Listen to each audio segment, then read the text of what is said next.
But the institution itself. So everyone in the audience here, how many of you have had to take classes that are a waste of time that you wish you didn't have to take, that are a waste of money, and that every single hand goes up? Look around, look around, look around, no, look around. They're scamming every kid in this audience. They are forcing them to take classes that make them poorer, that take up their time in order to get the credential. That is an institutional scam. And by the way, every other part of life is all about your own customization.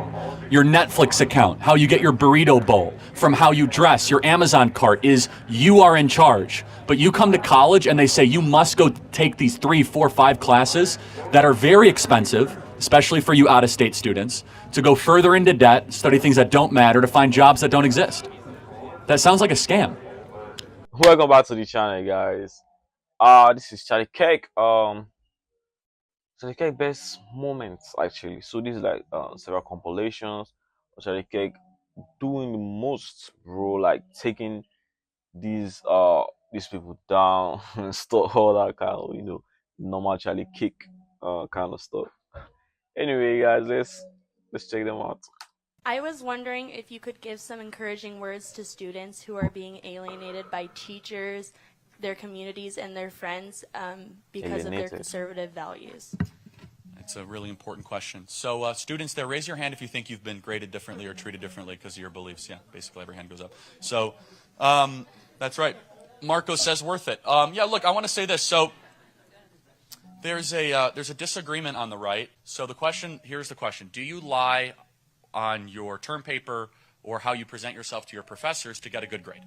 That's a question a lot of people ask, right? Okay. It's like it's easier to kind of hide and to not confront things. I do not believe getting a good grade is nearly as important as creating strong people filled with integrity, willing to fight for truth at all. And so, now why am I bringing this up? Because if you wanted to kind of, those of you that are conservative wanted to have an easier life, then just pretend to not be a conservative and just keep your head down and just pretend to be something that you're not and delete your social media. I think there's a lot more important things in life than that. So the word of encouragement is this. First, something that is true that you don't want to hear, and then something that is true that you probably will want to hear. It's never going to stop. You will be harassed, called names, victimized. You will be smeared and slandered. You will lose a lot of your friends, and you'll doubt whether it's all worth it. Sound fun, right? Well, here's the second thing, though. You will be a stronger, tougher, more resilient person, and you will have your direction. You'll have resolve. You'll have a intestinal fortitude. You'll have gusto that will run circles around an increasingly fragile society, and you will have what is so lacking in America today, grittiness and toughness.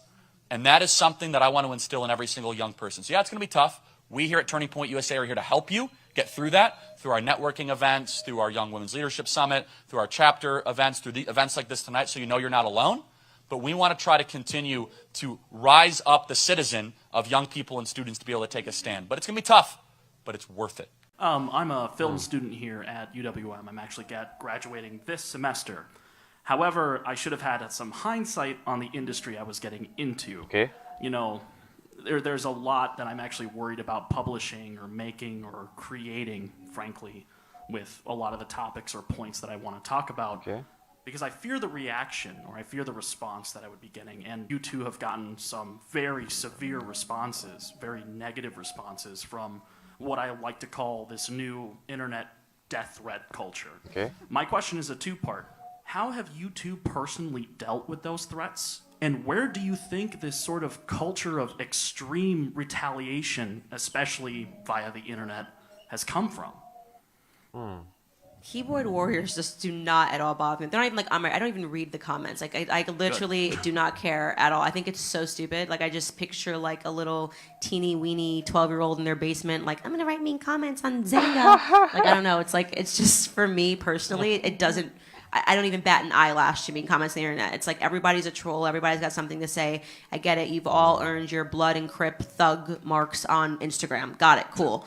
I find that it's tremendous cowardice. It's not real, and 0% of them would ever say any of the things to my face, which is why I've never been accosted, save that one time from Antifa, because only when they're in a group do they feel that they have the courage to say something. Yeah.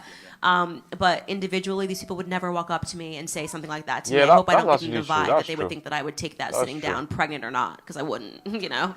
I'm just not one of those individuals. I don't play those little games. And it's like, if you have something to say and you disagree with me and you want to use a modicum of intelligence to do that, I'm happy to have a conversation with you. But internet thugging is just like, it's just lame. It's just lame. That's Yeah, true. the internet has a perverse incentive structure, right? So introverts end up spending more time on comments, Yeah. and extroverts actually live a life of meaning. And not to say there's anything wrong with introverts or extroverts, it's just true. Like introverts are gravitating towards message boards and comments, and extroverts are kind of like repulsed by that whole idea. So it's actually interesting the people that wouldn't be willing to say something to your face are the people that are probably actually dishing out the most amount of attacks towards you. So you got to remember that, right? Is that it's the exact opposite of what you would think, because of anonymity and bots and trolls and all that stuff. And Thanks. repulsed is the right word. I'm always like, ew, like, what are you doing? This is like weird. Like, you know, writing mean stuff on the It's internet. antisocial behavior. It truly is. Thank you. Appreciate it. Thank you. So many around us, like people our age, they don't care about politics. They don't care about anything. You know. Yeah, it I've seen a seems lot of people like that. Adults included, sometimes are preoccupied with TikTok, Netflix. Yeah, What their true. what their favorite food is that they're gonna make, or buy, or DoorDash, whatever. How do we convince people that the liberal agenda that you've talked about, that the degradation of culture that you've talked about, how do we turn people from this idea of bread and circuses to realizing that what we are a part of is something so much greater than TikTok? Such a great question. Yeah. First of all, look Very around. interesting question. You have people showing up to go hear someone talk about the Declaration and take questions for an hour and a half. There's a sense of urgency in this country still, and that's a good thing. The attendance tonight, the enthusiasm, the energy, the commitment, there's people that care. We need more people. And unfortunately, the greatest reason involvement's going to increase is because the left is implementing such awful ideas and immoral ideas that people are going to start to wake up. I wish that wasn't the case. I wish there did not have to be unneeded pain and suffering for people to wake up. But here's the charge. It's a perfect segue, thank you, for every person in this room. Have tonight be the beginning of your activism. Have tonight be a time when you say, you know what, I am going to do more. Go start a Turning Point USA group like our amazing activists up here. Maybe the adults in the room, you're busy, you're raising kids, then support your local Turning Point USA group. Have them over for dinner, mentor them. And then here's what we need to do more than ever. We need to be relentless and have perseverance, and then be specific of what success looks like. That's something that I think that we're missing, because people say, I don't have hope. The lack of hope, I believe, is a lack of clarity in our future destination. We need to have a sense of purpose again. And here's the good thing. I think we're finally finding it. I think the conservative movement is less about opposition and more about creation of something new and exciting. Like I mentioned, I want to have flourishing families again in this country. I want to see the population rate go up, not go down, because we are on the verge of a population collapse in this country. I want our children to be so excited about Thomas Jefferson and George Washington that their parents have to calm them down at the dinner table. I want our children to love America more than their parents love America. That's a good point. I mean, we should all love our countries. We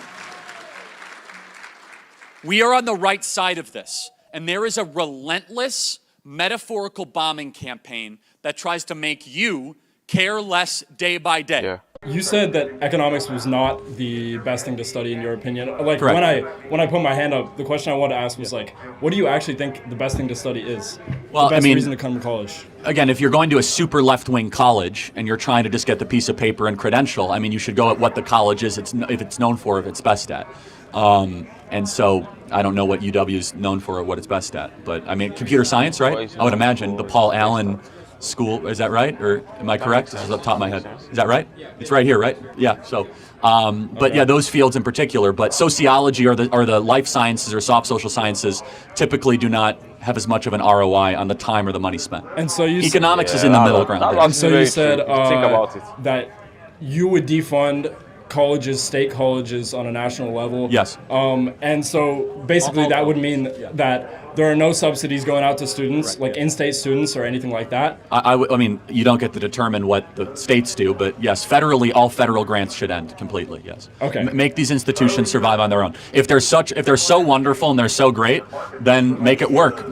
Make your numbers work. And so then what is the difference between a state college and a privately owned college?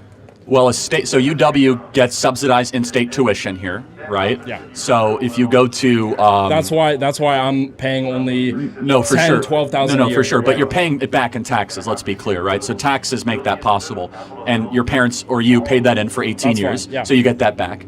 But a private school, I don't know, is there University of Seattle? Is that a thing? Or Yes. okay, which I'm guessing is private. Seattle U, yeah. Okay, that they do not get money from Olympia to subsidize the tuition.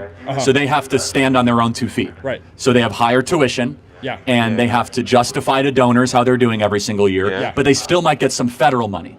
Does that make sense? Yes. And you're saying this on the grounds of required like diversity credits and No, I just things think, like I that? mean, look around. Has college enriched our society? The young people are the most depressed. They're the most anxious, the most alcohol addicted, drug addicted, least married, most angry generation Is in that American all- history. is that all due Hold to on. college? Where does it come from, though? I mean, they're the most college-educated, most credentialed generation in history. Where do these ideas come from? I would argue that they come from the fact that there are too many people and not enough jobs. And to stand out of the crowd, to stand out of the masses, you need to get yourself some credentials. I so totally that you agree. can- So you want to stand out? Don't go to college. Then you're not going to get hired. Worked for me. Work for you. Start your own business. By the way, that's not true. Half of employers no longer require a college degree requirement. Well, Half. okay, I'm talking about more specialized jobs. That's fair enough. Yeah. As far as trades go, okay, that makes sense. Things 11 where you're million working on trade. your two hand- 11 million job openings for trades. Yeah, you're using your muscles to get your daily wage. Well, right? it's not. But- It's not just muscles though. Like for advanced engineering is not easy. That's not just picking up lumber and putting it on one side of the warehouse. That's very specific. Very, And by the way, you can learn to code in 8 weeks and earn $100,000 a year. You can. Yeah. Yes. Yeah, you can. And you don't need to go to University of Washington. The thing is though that you are not going to get hired over somebody that has graduated from UW You'd be with surprised. a computer science degree. You've been Right, sold a lie. that's what you You've been want, like, surprised. you're surprised. You'd be really Yeah, surprised. you're Employers surprised less and how less they do likely that actually want to hire kids from college because they work the least, they're the most entitled, and they're quickest to run to HR about problems and mispronouncing people. You'd be surprised. No, it's true for like the big firms like Microsoft, Amazon, Starbucks. Like they obviously want you to have a college degree. Yeah. But mid-major companies, mid-level companies increasingly don't care. They care about can Okay. you do the job? Like, do you have any sort of skill? Are you going to work really hard? That Do you was have good actually true. character? That makes sense for like startups Yeah, and that's true. such. Yeah, for yes. sure. However, And here's the thing. Just sorry to interrupt, but after like 5 years, nobody cares where you went to college. Just so we're clear. Sorry to interrupt, but yeah. Yeah. all good. I mean, That's We just true, have a that's disagreement true. here. My whole point is to try to push the boundaries of discussion to make you guys open your eyes and realize you guys are getting ripped off by the institution here. And that's it. So yeah, so I do not believe that I'm getting ripped off because in my field, it is very important, especially with how oversaturated it is right now. I'm studying CS. This actually making a lot of sense. Mid-range companies don't actually require so much degree. Just as far as you can do the work, they will like give it to you. They will employ you and all that stuff. And so like I was talking about you in 5 years time to come, your degrees won't really it won't really matter if you have a degree or not, or if you've already had it. Like that's actually true. But like in my opinion, he's actually right. But like what I think is that you need to it's better to have it and maybe not need it than need it and not have it. So have it but like still have the skills and everything. Just make yourself to be just make yourself to be complete. So you're like completely set. You have them, but like it's not necessary for you to actually use them, but you actually do have them just in case something comes up in the future or something like that.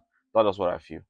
Computer science, yes. there's tons of jobs in computer. But I mean, there might not be though. I mean, There aren't. That's the point. And AI so might take all your jobs away sometime soon. By the way. To stand out, the whole point is that here and elsewhere around the country, we're doing a bunch of research on how computer scientists and like engineers in general are still going to be useful with the rise of AI. Elsewhere, you don't learn stuff like that. You learn the basics of programming. You've maybe heard about like the Harvard 8-week course, right? That you were probably talking about just a second ago. Yeah. However, when you actually do take that course, you don't get a lot of the reasoning skills, a lot of the practical application skills, and a lot of the things that I'm learning every day in my classes. That's and true. so the fact that you can learn it in 8 weeks and get a job because you have the qualifications, It's true, maybe, but in the market that we have right now, where the job market is super oversaturated, there are a ton of people getting computer science degrees. Yep. These employers, most of the like high-level ones that are going to pay you a lot of money,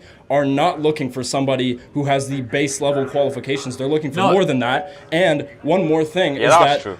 that to get these jobs coming straight out of college, even with a degree in computer science from UW, which UW is known for computer science, you are going to have years and years of internship and job experience in most cases. Otherwise, you're going to be doing the base level. Fair enough. Right? So we just have a difference of a worldview.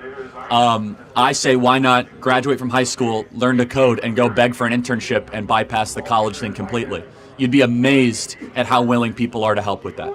Again, you guys have been largely sold a lie that you need to march through this place for 4 years and check the boxes and get the piece of paper, and it's been dangled in front of you. I'm here to tell you, and I'm only 10 years older than you, that the world doesn't really care you went to college. They care when you come out of college as your first job. Once you're in the door, it really is rather irrelevant. But we disagree. All right. I just want to talk to you about that book. I mean, It like, was a good everyone segue. was actually Did you right. read it? No, Okay. but I want your thoughts, like just Okay. face to face. Why do you think college is a scam? Okay. So half of this audience, if you get a job, will get a job that doesn't require a college degree. 41% of kids that enter college will not graduate. And the vast majority of kids, 60 to 70% that go to college, I believe study things that are completely worthless, meaningless, and don't enrich society at all. Yeah, I actually know a lot. But of is that courses, the a lot of programs fault like that. of the student or the college? Because I looked in the stats for this. It's usually because they either don't have the finances to support themselves going to college, they don't, they have mental health problems that lead them to dropping out, or stress, or their family's not supporting them. So is that the fault of college that they pick bad degrees? Is that the fault of the college that they can't support themselves, right? It's like getting a gym membership and then saying, well, I don't want to actually go work out. It's the fault of the gym. So, a good question. So, Yeah, first, good question. the 41% of kids that drop out, the federal government will fully underwrite any four-year college through FAFSA. You know that, through a student loan. Meaning, so if anyone has financial difficulty, that's not really a thing. The federal government will fully grant you your loan to any four-year university, right? So you might not want to take on that student loan burden. You might not want to take that on, but that's number one. Number two, I can't speak to the mental health issues. I doubt that 41% of the kids that graduate in that number all have mental health issues, but maybe that's the case. I'm not sure. I don't know that number. But let's talk about the institution itself. So everyone in the audience here, how many of you have had to take classes that are a waste of time that you wish you didn't have to take, that are a waste of money, and that every single hand goes up? Look around, look around, look around, no, look around. They're scamming every kid in this audience.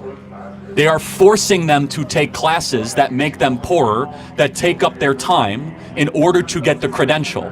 That is an institutional scam. Oh shit. And by the way, every other part of life is all about your own customization. Your Netflix account, how you get your burrito bowl, from how you dress, your Amazon cart is you are in charge. But you come to college and they say you must go take these 3, 4, 5 classes that are very expensive, especially for you out-of-state students, to go further into debt, study things that don't matter, to find jobs that don't exist. That sounds like a scam. At least in my this personal is experience, right? Like, actually like- maybe some colleges, wrong. I would say, What are you studying? I'm studying economics. Great, okay. And what I would say is that I have a great levity and choices of classes I want to take. Okay. Even if, like, there's a bunch of general education classes, I have a great flexibility in the class I want to take. It's up to the student if they want to take meaningless classes given their credit limit. Okay, but I mean, I would just speculate that this school still has specific criteria of classes, right? Am I correct? Yeah, that's true. Yeah, you have to take a diversity class. That sounds like a scam. Well, They are robbing you to take a diversity class. it's actually not what you typically think. I think I there's... mean, I'm taking. it's Is also it like true? Do you guys have to take a general diversity basketball. class? no, this is true. Oh, okay. This is true. All right, so that's a scam. Like, let's be clear. Diversity class scam. Can you define what a scam is?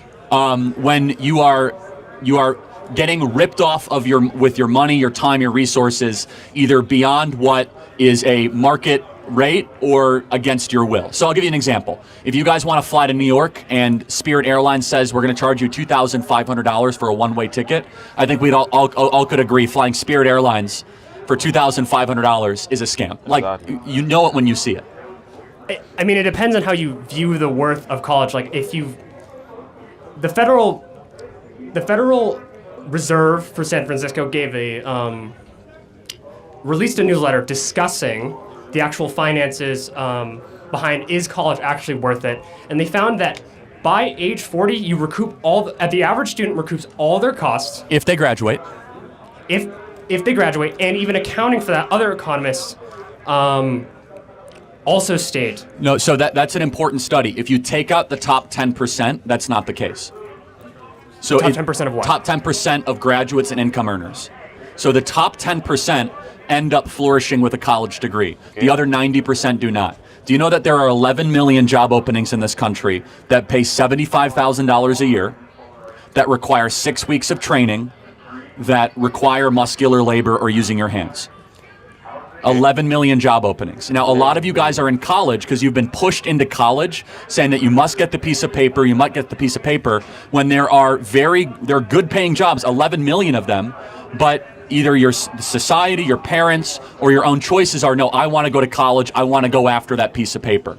My contention is that there are way better options out there for a lot of students. Not every student, but almost a lot of other students. In the long run, Charlie, I think a part of your core rhetoric, there's actually some real truth there that, like, I think there's people who are getting really just pressured to go to college even if they're making poor choices. Yeah. I'm just saying that even while you're in college, you can make better choices to make yourself a better candidate. I totally agree. Do you think most people do? I know some that are making great choices. Okay. I know some that are making terrible choices. So let's think about this. Why do you think, let's just say most make terrible choices? Would you say that's the case? I'll give you 40 to 60. Why do you think that is? Maybe because the institution incentivizes bad choices. It's easy to coast and still graduate. It's easy just to check the boxes, right?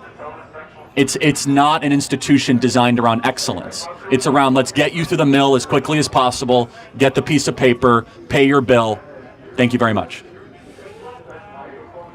But do you think that the culture around students going to college could change instead, around their decision making? I think we need way less kids going to college. The institution itself is so broken, let's be clear. Forced diversity classes, DEI, all that stuff, it's nonsense.